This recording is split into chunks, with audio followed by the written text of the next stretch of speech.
తాకట్లో ఉన్న మీ బంగారాన్ని విడిపించి ఆ రోజు ఆన్లైన్ రేటుకి కొంటాం. Sharma gold company. నమస్కారం, మీరు చూస్తుంది సుమన్ టీవీ. నేను మీ కీర్తి. సుమన్ టీవీ ప్రేక్షకులందరికీ శ్రీ విశ్వవసునామ సంవత్సర ఉగాది శుభాకాంక్షలు. తెలుగువారి సంవత్సరాది ఉగాది.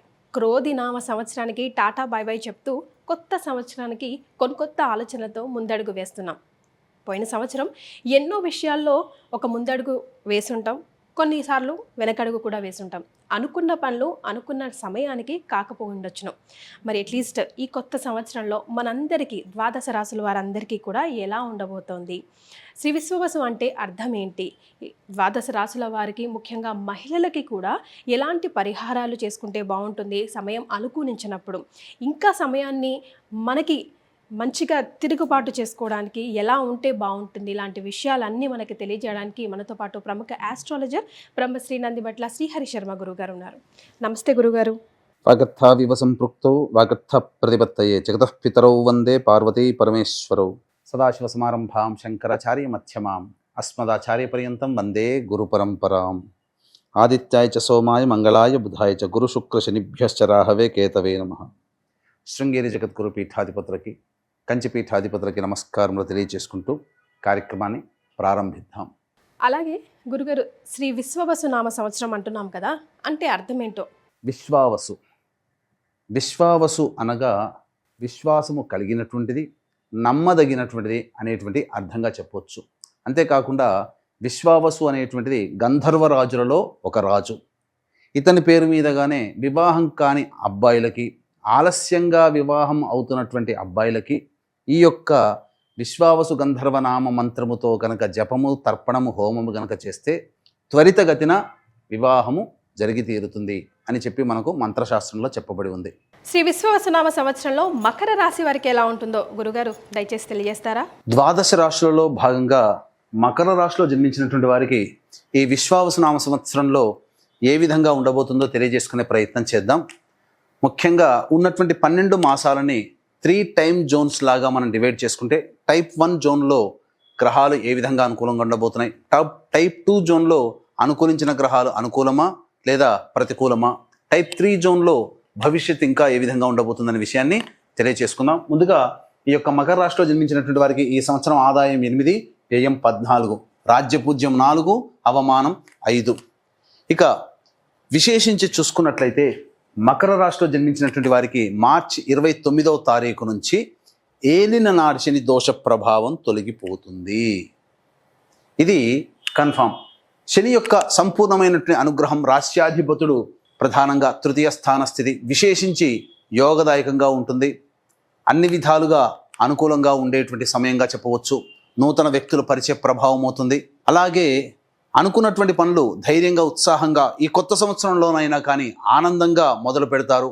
దైవం కూడా అనుకూలిస్తుంది. ఇక్కడ ముఖ్యంగా చూసుకుంటే గురుగ్రహం చూసుకున్నట్లయితే మే 14వ తారీఖు నుంచి మే 14వ తారీఖు వరకు, మార్చి 30 నుంచి మే 14వ తారీఖు వరకు గురువు పంచమ రాశిలో సంపూర్ణంగా అనుకూలంగా ఉన్నటువంటి కారణం చేత అద్భుతమైనటువంటి ఫలితాలు ఈ యొక్క మే 14వ తారీఖు వరకు అనుకూలంగా ఉండబోతుంది. మే 16 నుంచి రాహువు కుంభరాశిలో, కేతువు సింహరాశిలో సంచారం చేస్తున్నాడు. ఇంచుమించు రాహుకేతులు కూడాను అనుకూలంగా ఉండేటువంటి పరిస్థితి. కాబట్టి ఆలసించిన ఆశాభంగం.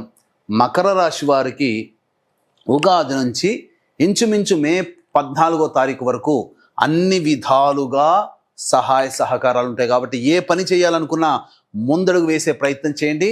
టైప్ 1 జోన్ భాగంలో సమయం అన్ని విధాలుగా అనుకూలంగా ఉండబోతుంది. ప్రయత్నించడమే మీ వంతు. దైవము మరియు గ్రహాలు అన్ని అనుకూలంగా మీకున్నప్పుడు ప్రయత్నం చేయడం ఆలస్యం చేయకండి. విద్యార్థులకి అన్ని విధాలుగా కాంపిటేటివ్ ఎగ్జామ్స్లో ఈ లోపల కనుక ఉంటే అద్భుతంగా విజయాలు పొందుతారు. మంచి ఉత్తీర్ణత శాతంతో మీరు పాస్ అవుతారని చెప్పవచ్చు.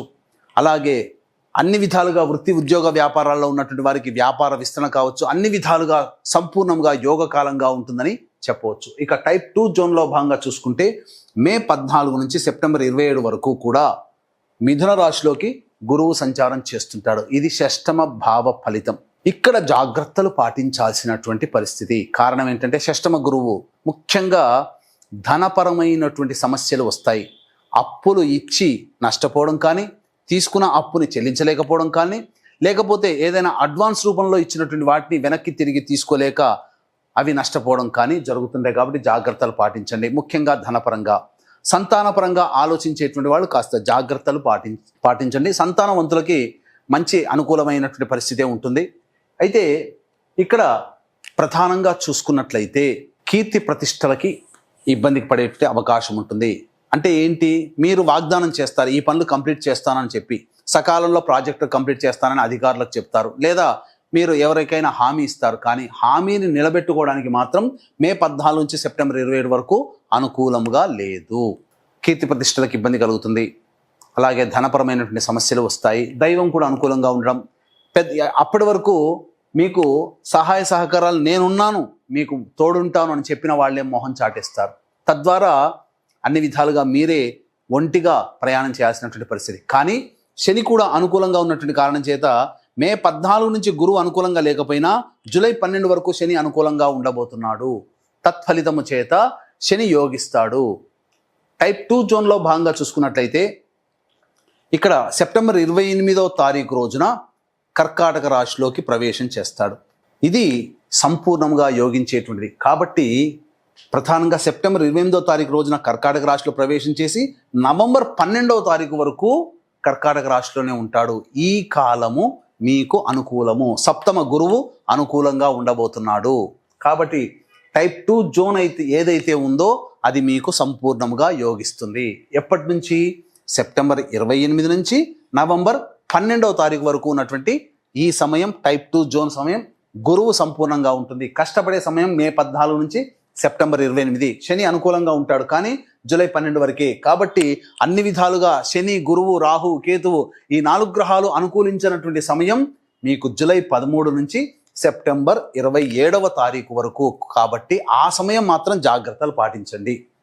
ఇక చూసుకుంటే టైప్ 2 జోన్లో భాగంగా జూలై 13 నుంచి మీనరాశిలోని వక్రీకరించి స్థితి పొంది ఉంటాడు. ఇక్కడ ఒక్క చిక్కొచ్చి పడిందండి మకర రాశి వారికి. ఏంటంటే ఏలిన నాటి శని దోషం పోయింది అని అనుకుంటుంటారు కదా, కానీ తృతీయ స్థానంలో వక్రీకరించినటువంటి కారణం చేత మళ్ళీ ఏలిన నాటి శని ప్రభావాన్ని కూడా కొంత కలిగిస్తాడు. ఎప్పటి నుంచి? జూలై 13 నుంచి అక్టోబర్ 10వ తారీఖు వరకు.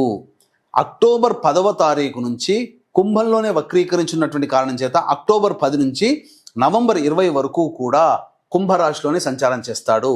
కాబట్టి జూలై 13 నుంచి అక్టోబర్ 10 వరకేమో కుటుంబ శని దోష ప్రభావం, అక్టోబర్ 10 నుంచి నవంబర్ 26 వరకేమో కుటుంబ శని, జన్మ శని దోష ప్రభావం, నవంబర్ 20 నుంచి వచ్చే సంవత్సరం జనవరి 9 వరకు కూడా మీకు కుటుంబ శని ప్రభావంలో ఉంటారు. కాబట్టి జూలై 13వ తారీఖు నుంచి వచ్చే సంవత్సరం జనవరి 9వ తారీఖు వరకు శని మీకు అనుకూలముగా లేడు. మళ్ళీ ఏలిన నాటి శని ప్రభావము, జన్మ శని, కుటుంబ శని ప్రభావంలో ఉంటారు.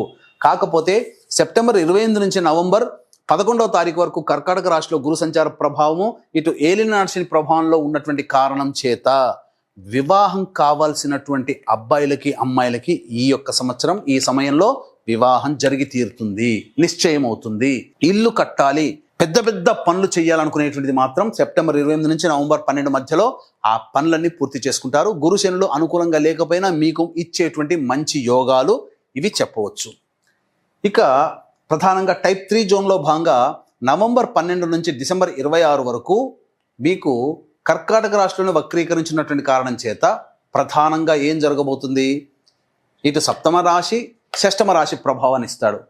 డిసెంబర్ 27 నుంచి మార్చి 14వ తారీఖు వరకు మిథున రాశిలోకి వక్రీకరించినటువంటి కారణం చేత గురువు సామాన్యముగానే యోగిస్తాడు. గొప్పగా యోగించే సమయం సెప్టెంబర్ 28 నుంచి నవంబర్ 11వ తారీఖు. కానీ నవంబర్ 12 నుంచి వచ్చే సంవత్సరం మార్చి 14వ తారీఖు వరకు గురువు సామాన్యంగానే యోగిస్తాడు. శని కూడా వచ్చే సంవత్సరం జనవరి 9వ తారీఖు వరకు కూడా సామాన్యంగా శని అవయోగంగా కలుగజేస్తాడు, సామాన్యంగా యోగిస్తాడు. కానీ జనవరి 10వ తారీఖు నుంచి శని అనుకూలంగా ఉండబోతున్నాడు, గురువు అనుకూలంగానే ఉండబోతున్నాడు. కాబట్టి ఈ సంవత్సరం మకర రాశి వారికి కొద్ది కాలం మాత్రమే గడ్డు కాలము తప్ప అన్ని విధాలుగా యోగించేటువంటి సమయంగా చెప్పవచ్చు. కాబట్టి జూలై 13వ తారీఖు నుంచి సెప్టెంబర్ 27 వరకు మాత్రమే అనుకూలంగా కాదు కాబట్టి ఆ సమయంలో ఎటువంటి గొప్ప గొప్ప పనులు కానీ, డబ్బులు అప్పు ఇవ్వడం కానీ, లేకపోతే వాగ్దానాలు చేయడం కానీ చేయకండి. వ్యాపార విస్తరణ చేయకండి. ఉద్యోగ మార్పులకి ప్రయత్నం చేయకండి. మిగతా సమయం అంతా కూడా ఎప్పటి నుంచి మే 14 నుంచి సెప్టెంబర్ 27 వరకు గురువు అనుకూలంగా లేడు. జూలై 13 వరకు గురువు అనుకూలంగా లేడు. కాబట్టి ఇంచుమించు మే 14 నుంచి జూలై 12వ తారీఖు వరకు ఎటువంటి పనులు చేయకండి. అనగా మే 14 అంటే ఏంటి? జూన్, జూలై అంటే ఇంచుమించు 60 రోజులు సరి సమానంగా 60 రోజుల పాటు అనుకూలంగా లేదు. మిగతా సమయంలో అన్నీ కూడాను అనుకూలంగా ఉన్నాయని చెప్పవచ్చు. ఇది సంబంధించినటువంటిది. ఈ యొక్క రాశిలో జన్మించినటువంటి విద్యార్థులకి ఖచ్చితంగా మంచి ఉత్తీర్ణతా శాతంతో మీరు పాస్ అవుతారు. మే 14వ తారీఖు తర్వాత చేసేటువంటి కాంపిటేటివ్ ఎగ్జామ్స్లో మాత్రం చాలా కష్టపడాల్సినటువంటి పరిస్థితి అని చెప్పవచ్చు. ఈ రాశిలో జన్మించినటువంటి అబ్బాయిలకి, అమ్మాయిలకి వివాహాది శుభకార్యాలు జరుగుతాయి. ఈ రాశిలో జన్మించినటువంటి ప్రధానంగా ఉద్యోగస్తులకి ప్రమోషన్లతో కూడుకున్నటువంటి ప్రభుత్వపరమైనటువంటి ఉద్యోగస్తులకి ప్రమోషన్లతో కూడుకున్నటువంటి బదిలీలు జరుగుతాయి. ప్రైవేట్ రంగంలో ఉన్నటువంటి వాళ్ళకు కూడా ఆశించిన మేర ప్రమోషన్లు లభిస్తాయి. అయితే నిరుద్యోగస్తులు ఏ సమయంలో ఉద్యోగ ప్రయత్నం చేయాలి, అలాగే ఉద్యోగస్తులు ఎప్పుడు ఉద్యోగం మార్పు చెందుకోవాలి, ప్రైవేట్ రంగంలో ఉన్న వాళ్ళు, వ్యాపారం చేయాలనుకునే వాళ్ళు ఎప్పుడు వ్యాపారం ప్రారంభించాలి, వ్యాపార విస్తరణ ఎప్పుడు చేయాలనేటువంటిది మీకు ముందుగా మనం తెలియచేసుకుందాం. ఇక ఈ రాశిలో జన్మించినటువంటి రాజకీయ రంగ ప్రముఖులకి అన్ని విధాలుగా అనుకూలంగా ఉంటుంది. మే 14 లోపల మాత్రం ఆశించిన మేర పదవి ఏదైతే ఉంటుందో పెద్దల సహాయ సహకారాలతో మీరు పదవిని ఏదైనా కానీ పొందుతారు. ప్రజల యొక్క ఆదరణ మన్ననలు పొందుతారని చెప్పవచ్చు. ముఖ్యంగా ఈ రాశిలో జన్మించినటువంటి సినీ రంగ కళా ప్రముఖులకి అద్భుతమైనటువంటి అవకాశాలు మే 14 లోపల సంపూర్ణంగా యోగకాలం ఉంటుంది. కొత్త ప్రాజెక్టులు మీరు శ్రీకారం చుడతారు. ధనాదాయం బాగుంటుంది. సెప్టెంబర్ 28 నుంచి నవంబర్ 12 మధ్య కాలంలో ధనాదాయము, కీర్తి ప్రతిష్టలు అన్ని అద్భుతంగా ఉంటాయని చెప్పవచ్చు. అలాగే ఈ యొక్క రాశిలో జన్మించినటువంటి రైతులు 2 రకాల పంటలు కూడాను లాభసాటిగా ఉంటాయని చెప్పవచ్చు. అయితే ప్రధానంగా వ్యాపార విస్తరణ, వ్యాపారం ప్రారంభించమనేటువంటిది మాత్రం అన్ని రకాలుగా కొత్తగా ప్రారంభించే అనుకునేటువంటి వాళ్ళకి మే 14 లోపల మాత్రం చాలా బాగుంటుంది. అన్ని రకాల వ్యాపారస్తులలో ప్రధానంగా సమయం మే 14 నుంచి సెప్టెంబర్ 27 వరకు అనుకూలంగా లేదు కాబట్టి వ్యాపార విస్తరణ చేయకపోవడం మంచిది. అలాగే నూతన వ్యాపారం కూడా ప్రారంభించకపోవడం మంచిదని చెప్పవచ్చు. ఇక ఏతావాత చెప్పొచ్చేది ఏమిటంటే మకర రాశిలో జన్మించినటువంటి వారికి సర్వము శుభమయంగా ఉంటుంది. కొద్ది కాలం మాత్రం గడ్డు కాలం మే 14 నుంచి సెప్టెంబర్ 27 అదొక్కటి మీరు గమనించుకోండి. మరి మకర రాశిలో జన్మించిన మహిళలకి ముఖ్యంగా ఎలా ఉంటుంది? ఇక ఈ రాశిలో జన్మించినటువంటి మహిళలకి గౌరవ మర్యాదలకి ఏమాత్రము లోటు ఉండదు. ఇదివరకు మిమ్మల్ని అవమానించిన వాళ్ళే మిమ్మల్ని చాలా ప్రేమిస్తారు. కోల్పోయినటువంటి బంధుత్వాలు, ప్రేమలు, అన్ని ఆప్యాయతలన్నీ కూడా దగ్గరవుతాయి. దంపతులు విడిపోయిన వాళ్ళు మళ్ళీ కలుసుకునే అవకాశం ఉంటుంది. భాగస్వామ్యులు మధ్య పొరపచ్చాలని కూడా తొలగిపోతాయి. ఇక అన్ని విధాలుగా సంపూర్ణంగా యోగకాలంగా ఉండేటువంటి పరిస్థితి ఈ రంగంలో అనగా ఈ రాశిలో జన్మించినటువంటి మహిళలకి గోచరమవుతుంది. బొటిక్, బ్యూటీ పార్లర్, ఎలక్ట్రానిక్ సంబంధించి, అలాగే సౌందర్య సాధన, సౌందర్య ఉత్పత్తులకు సంబంధించి, లేడీ గవర్నమెంట్ సంబంధించినటువంటి వ్యాపారస్తులు, మహిళలు ఎవరైతే ఉంటారో వాళ్ళకందరికీ కూడాను లాభసాటిగా ఉంటుందని చెప్పవచ్చు. ముఖ్యంగా గృహిణులకి అద్భుతమైనటువంటి యోగకాలంగా ఉంటుంది. సమయం కలిసి రానటువంటి మే 14 నుంచి సెప్టెంబర్ 27 మధ్య కాలంలో మీరు జాగ్రత్తలు పాటించండి. అనవసరమైనటువంటి బాధ్యతలు నెత్తిన వేసుకోకండి. అలాగే ఎక్కడికి పోయినా మీదే పై చేయి సాధిస్తారు. కానీ ఆ పై చేయి సాధించే క్రమంలో భాగంగా మీరు ఎక్కువగా ఇబ్బందులు పడాల్సినటువంటి పరిస్థితి. ముఖ్యంగా రాహు మార్పు, శని మార్పు ప్రభావం వలన ఈ సంబంధించినటువంటి జూలై నుంచి డిసెంబర్ మధ్యకాలం మాత్రం ఆరోగ్యం పట్ల శ్రద్ధ వహించాలి. మోకాల నుంచి పాదాల వరకు మధ్య ఉన్నటువంటి సమస్యలు ఎక్కువగా అవుతాయి. అలాగే గర్భ సంబంధించినటువంటి సమస్యలు కూడా శని రాహు ప్రభావం వలన జూలై 13 నుంచి డిసెంబర్ మధ్యకాలంలో ఎక్కువగా అవుతాయి కాబట్టి జాగ్రత్తలు పాటించండి. వివాహం కావాల్సినటువంటి మహిళలకు వివాహం అవుతుంది. సంతానవంతులకు మాత్రం ప్రధానంగా సెప్టెంబర్ 28 నుంచి నవంబర్ 12 మధ్యకాలంలో, అలాగే మార్చి 30 నుంచి మే 14 మధ్యకాలంలో గర్భవతులయ్యే అవకాశం, సంతాన ప్రాప్తి లభించి తీరుతుంది. అన్ని విధాలుగా ఈ రాశిలో జన్మించినటువంటి మహిళలకి సంపూర్ణముగా యోగిస్తుందని చెప్పవచ్చు. గురుగారు, మరి మకర రాశిలో జన్మించిన వారికి ఆన్ ది హోల్ ఒకవేళ పరిహారాలు సూచించాలంటే ఈ సంవత్సరం ఏం సూచిస్తారండి? ఇక ఈ రాశిలో జన్మించినటువంటి వారు సాధారణంగా సమయం మే 14 నుంచి ఇంచుమించు జూలై 13వ తారీఖు వరకు అనుకూలంగా లేనటువంటి కారణం చేత ప్రధానంగా ఈ 2 నెలల పాటు కొన్ని గడ్డు కాలమైన పరిస్థితులు, అలాగే కొంత సమయంలో శని అనుకూలంగా ఏలిన నాటి శని, అష్టమ శని జూలై 13వ తారీఖు నుంచి ఏలిన నాటి శని ప్రభావం ఉండడము, అలాగే షష్టమ గురు ప్రభావం అనేటువంటిది ఉండడం, ఈ కారణం చేత కొన్ని ఇబ్బందికర పరిస్థితులు అనేటువంటివి ఉంటాయి కాబట్టి జాగ్రత్తలు పాటించండి. దైవానుగ్రహాన్ని పొందే ప్రయత్నం చేయండి. శని గురువులు రాహుకేతులు కూడా అనుకూలంగా లేని కారణం చేత ప్రధానంగా ఎప్పుడు వీలు కుదిరినా నవగ్రహ శాంతి అనేటువంటిది జరిపించుకునే ప్రయత్నం చేయండి. అలాగే మీ యొక్క సంకల్పం ఈ మకర రాశిలో జన్మించినటువంటి వారికి ఉగాది నుంచి చాలా బాగుంటుంది కాబట్టి మే 14 వరకు మీ సంకల్పం నెరవేరాలంటే దైవానుగ్రహం తప్పనిసరి. కాబట్టి దీనికి సంబంధించి మరియు మీరు మీ యొక్క సమస్యలు ఎదురైనప్పుడు మీరు దగ్గరలోని ఏ పండితుల్ని సంప్రదించినా ఆ పండితులు మీ జాతకాన్ని పరిశీలించి ఎటువంటి పరిహారాలు చేసుకోమంటారో అటువంటి పరిహారాలన్నీ కూడా ఈ సంబంధించినటువంటి హోమాది కార్యక్రమాలు, పూజాది కార్యక్రమాలు ప్రతి నెల మన పీఠం ఆధ్వర్యంలో జరిపించడం జరుగుతాయి. దీనికి శ్రీకారం మాత్రం మీ సంకల్పం నెరవేరడానికి, మీ జాతకరీత్యా ఉన్నటువంటి సమస్యలు నెరవేరడానికి సంకల్ప సిద్ధి సకల దోష నివారణ పూజల హోమాలు ఏప్రిల్ 18వ తారీఖు రోజున మహామహిమాన్వితమైనటువంటి కాశీక్షేత్రంలో ప్రారంభం చేయబడుతుంది. అవకాశం ఉన్న వాళ్ళు ఇట్టి మహత్తర కార్యక్రమంలో మీరు మీ కుటుంబ సభ్యుల గోత్రనామాలతో కూడా నమోదు చేసుకుని సభ్యులుగా చేరవచ్చు. వీటి వివరాలు కార్యక్రమ తదనంతరం కాంటాక్ట్ చేసి తెలుసుకోవచ్చు. మరి మకర రాశి వారికి ఉద్యోగంలో కానివ్వండి లేదా వ్యాపారంలో కానివ్వండి ఎలాంటి మెలకువలు చేస్తే ఈ నెలలో ఈ సంవత్సరంలో ఈ నెల కలిసి వస్తుంది అనే విధంగా ఉండాలంటే ఏం చెప్తారు గురుగారు? ఇక ఈ రాశిలో జన్మించినటువంటి వారు నిరుద్యోగస్తులు ఉద్యోగ మార్పు, ఉద్యోగం వెతుక్కోవడం, ఆల్రెడీ ఉద్యోగస్తులు ఉద్యోగ మార్పు, వ్యాపారం ప్రారంభించడం, వ్యాపార విస్తరణ చేయడం అనేటువంటి విషయాలు మాత్రం ఈ సంవత్సరం జూన్ 15 నుంచి జూలై 15 మధ్య కాలంలో, అలాగే అక్టోబర్ 17 నుంచి డిసెంబర్ 15 మధ్యకాలంలో కనుక చేసుకున్నట్లయితే చాలా మటుకు ఉత్తమ ఫలితాలు పొందుతారని చెప్పవచ్చు.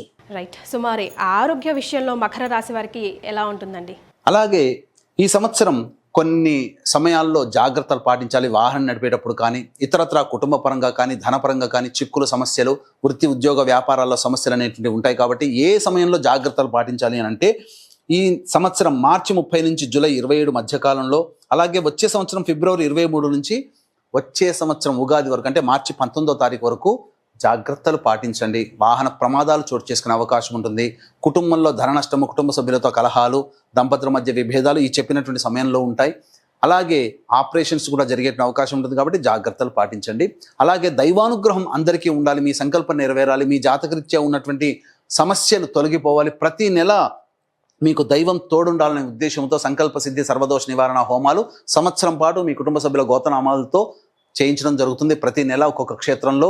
దీనికి శ్రీకారం మాత్రం మహామహిమాన్వితమైనటువంటి సుప్రసిద్ధ కాశీ క్షేత్రంలో ఏప్రిల్ 18వ తారీఖు రోజున జరపబడుతుంది. కాబట్టి ఈ లోపల మీ కుటుంబ సభ్యుల గోత్రనామాదులతో నమోదు చేసుకుని ఈ యొక్క మహత్తరమైనటువంటి కార్యక్రమంలో సభ్యులుగా చేరవచ్చు. చాలా సంతోషం గురుగారు. ధన్యవాదాలు. సర్వం శ్రీ ఉమామహేశ్వర పరబ్రహ్మార్పణమస్తు.